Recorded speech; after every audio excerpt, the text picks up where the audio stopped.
Okay, so I've removed the other machinery so we can see how well this performs. Now, remember before when I put in a piece of charcoal, I ended up with 16,000 RF total stored up in the machine here. I've gone ahead and made one of these double layer capacitors, and I'm going to put that in that slot there. And now you can see the burn rate is 1.5 times. So I'm assuming that means it burns slower. And if I put in a piece of charcoal, you will see I'm generating 40 RF per tick. And I'm going to let this run and see how much RF I end up with when the charcoal is completely consumed. Okay, so it's at 42,680. So that's quite an increase. That's more than double and almost close to triple the amount of total RF I get from one piece of charcoal. So obviously it can be well worth it to increase or to upgrade the machinery by using these different capacitors. Now of course they are expensive. These double layer capacitors require two of the basic capacitors, which are simple to make. It's just copper with gold ingots, or gold nuggets and redstone. But again, that's a gold ingot at least between the two of them. And these energetic alloys, which are gold, redstone, and glowstone.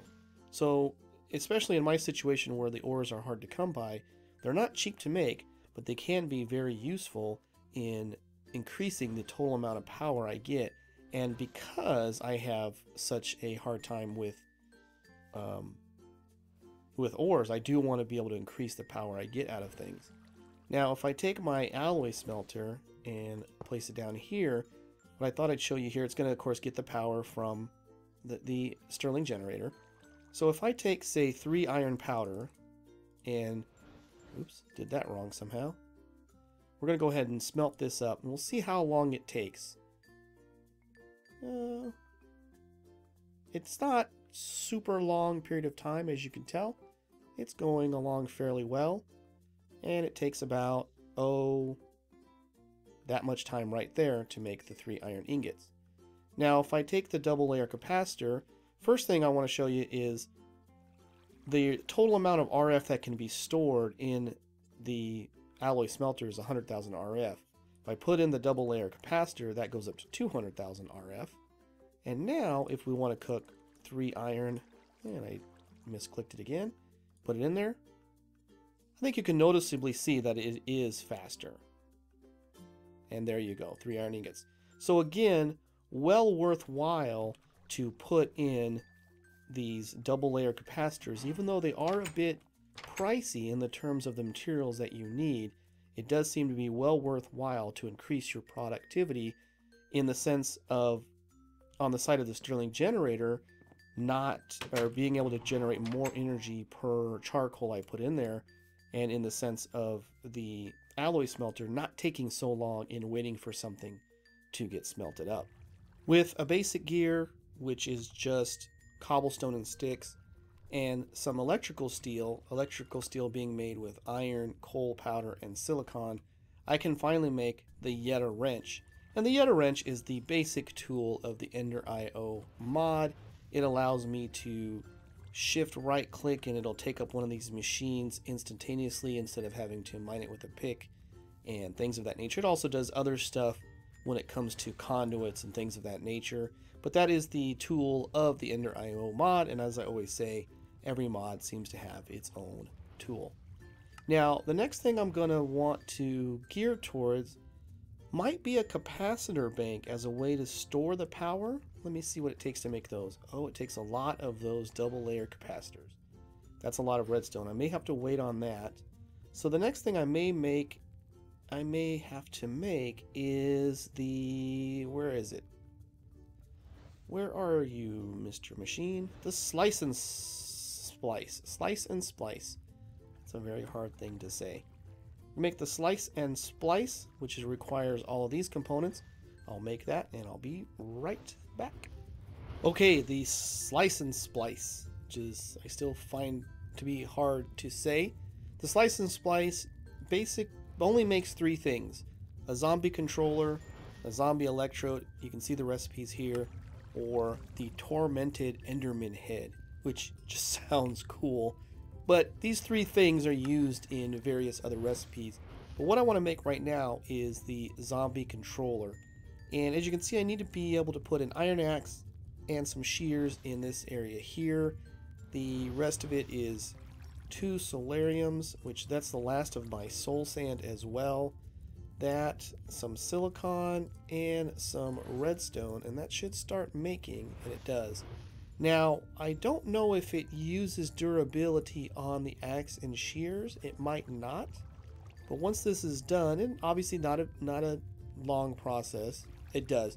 So it does use durability on the axe and shears, so eventually those have to be replaced if you make a lot of things.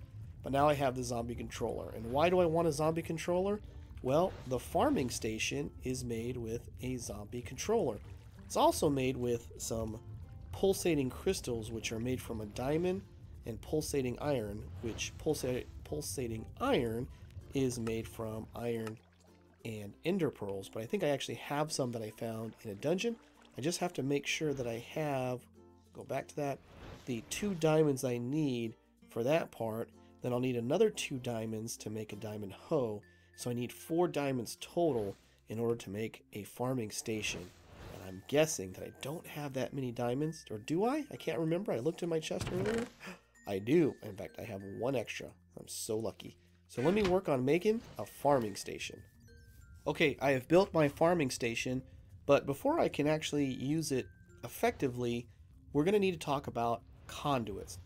There are 4 types of conduits: redstone conduits, energy conduits, fluid conduits, and item conduits. Now you can see with redstone conduits, there are 3 different kinds, whether that's insulated or you can switch it. With the energy conduits, it's a matter of how much energy can flow, how much RF per tick can flow through the conduit. With the fluid conduits, again, it's a matter of how much fluid can flow through the conduit. And there's only 1 type of item conduit, because you can just send items straight through the conduits.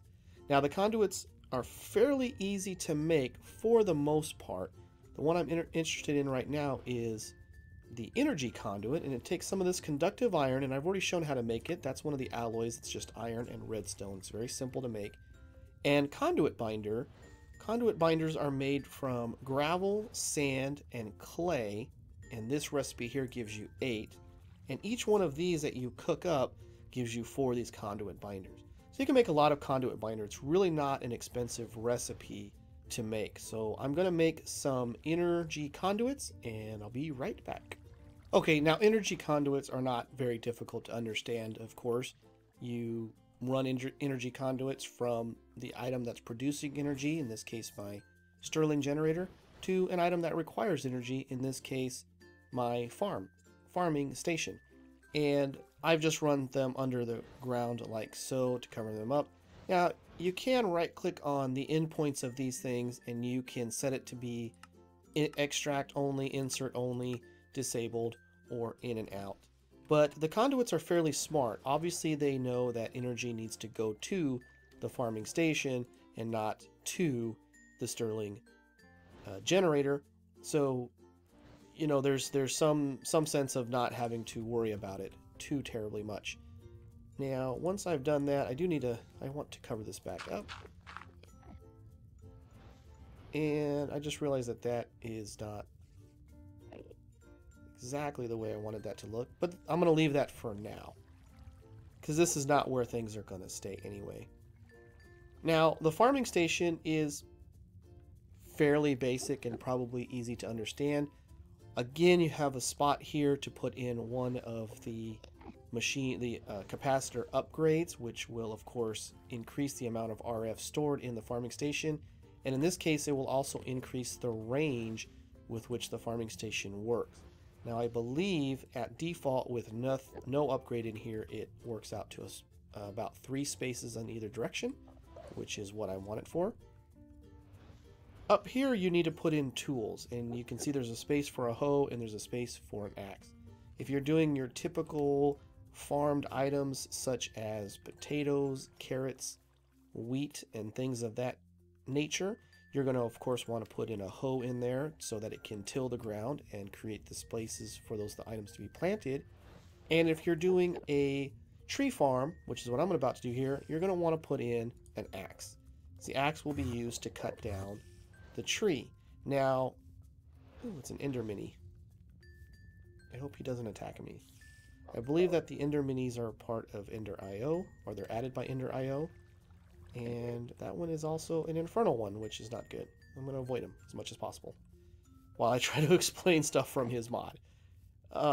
Where was I? Okay, so the axe will take durabilities, damage as it's used, so it will need to be replaced.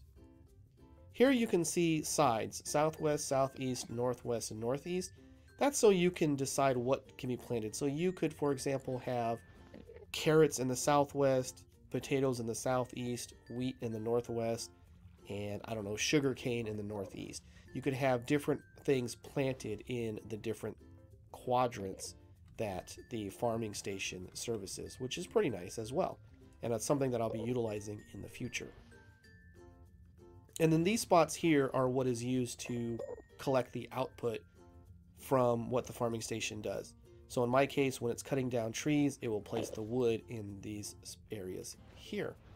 So where I want to plant is going to be, looks like south, west, and southeast. So I'm going to take these birch saplings.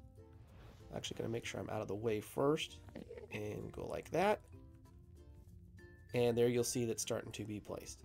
And I was correct, it goes out about 3 spots. And so as the trees grow, the farming station will cut them down. It will collect any wood into this area here, and saplings will go to refill this area as well. Now, the only problem that will occur is with the northwest and northeast quadrants. So I'm going to go in here and do a trick and give myself 2 seeds, like so. What happens is, as the farming station cuts down the trees, it will take the saplings and put them first into these 4 boxes here. And that includes the northwest and the northeast. And then I will have trees growing on this side, which I don't want to have happen at this point in time. So if I put seeds here, that tells it that I only want to grow wheat seeds in this area. But because I haven't given it a hoe, it won't be able to do so. So now when it chops down trees that grow on this side, it will replenish whatever saplings in this spot. It won't be able to put anything here because it's covered with seeds. And then the extra wood and saplings will go in this spot here. Now to test things, I'm going to use these agricarnations. The agricarnations are from Botania, as you could probably tell.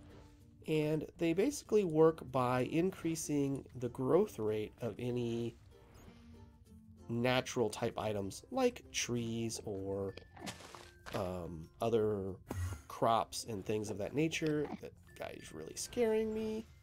But in order to use it, I'm going to need to move some things around here. So let me move some of this and I will be right back. Alright, so I have moved some things around. The agricarnations are there. You'll see these little green particle effects showing up on the saplings from time to time. That is from the agricarnations doing their work. And again, what they do is they just cause things to grow a little bit faster. So these trees will grow, and there's one that got chopped down very quickly by the farming station. Sorry, forgot what it was called for a minute there. And we'll wait to see another one grow real quick. I don't know why the sapling is there. It should, actually that might make a little bit of sense. As you can see, the farming station is very, very quick as far as how quickly it chops down the tree. It's getting to be dark, and I really don't want to be out here when it's dark. I was hoping another tree would grow really quickly. Doesn't look like it, so I'm going to run inside. Okay, so it has cut down another tree in the meantime, but we'll see. As I can say, I've got 37 birch wood here, so we'll wait for it to grow and cut down another tree.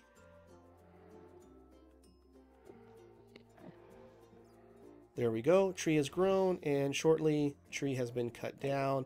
As you can see, 44 birch wood.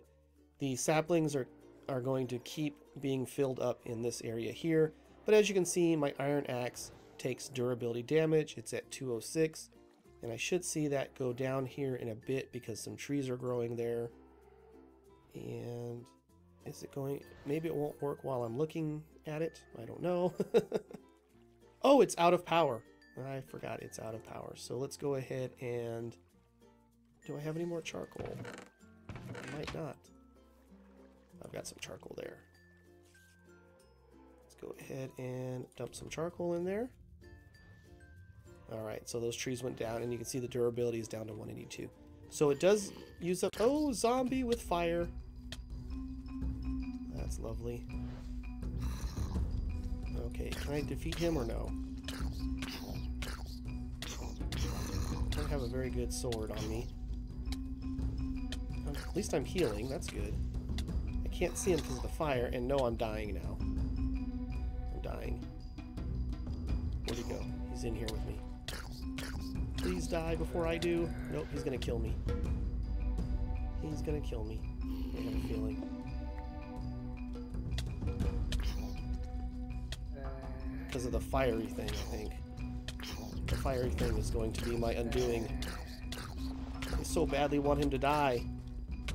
I died. I died. Oh, goodness me. Let me see. Give me a sword. Give me a better sword. Let's go find this guy. The Fallen Conduit is great in the sense that it does give me some healing. The healing isn't quite fast enough to stave off the effects of things that have fiery and stuff like that. Is he still in there? Shouldn't he still be in there? He must have despawned. Oh well, at least I got all my stuff back. I think. Pretty sure I got all my stuff back. Shouldn't have lost anything.